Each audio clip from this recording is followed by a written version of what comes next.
Hi everyone, అందరూ ఎలా ఉన్నారు? మీరందరూ కూడా బాగుండాలని మనస్ఫూర్తిగా కోరుకుంటున్నానండి. ఈ వ్లాగ్ వచ్చేసి గురు పౌర్ణమి రోజు. ఆ రోజు మేము ఫ్రెండ్స్ అందరం కలిసి మా కాలనీలో ఉన్న సాయిబాబా టెంపుల్కి అయితే వెళ్ళాము.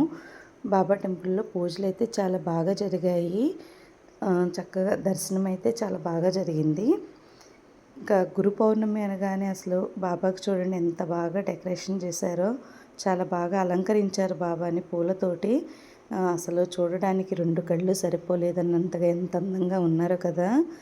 బాబాగారు అయితే చాలా బాగున్నారు. ఇంకా కాలనీలో అందరూ కూడా చాలామంది ఫ్రెండ్స్ అందరూ కూడా వచ్చారండి. అందరూ కూడా ఆ రోజు చక్కగా అందరం కలిసాము. చాలా రోజుల తర్వాత అందరం కలిసామన్న ఫీలింగ్ అయితే వచ్చిందనమాట. టెంపుల్లో పూజలు అయితే చాలా బాగా జరిగాయి. మనం ఎక్కడికన్నా వెళ్ళినప్పుడు మన వాళ్ళందరూ కూడా కనిపిస్తే చాలా బాగుంటుంది కదా. అలాగే ఇక్కడ కూడా చాలా బాగుందన్నమాట. ఇంకా దత్తాత్రేయ స్వామికి కూడా చక్కగా అలంకరించారు. ఇంకా చెట్టు దగ్గర అయితే దీపం ఎలా పెట్టుకుంటున్నారనమాట కొంతమంది. ఇది ఫ్రెండ్స్ ఈరోజు వీడియో. ఈ వీడియో కనుక మీకు నచ్చినట్లయితే తప్పకుండా లైక్ చేయండి, షేర్ చేయండి మీ ఫ్రెండ్స్కి. Thanks for watching.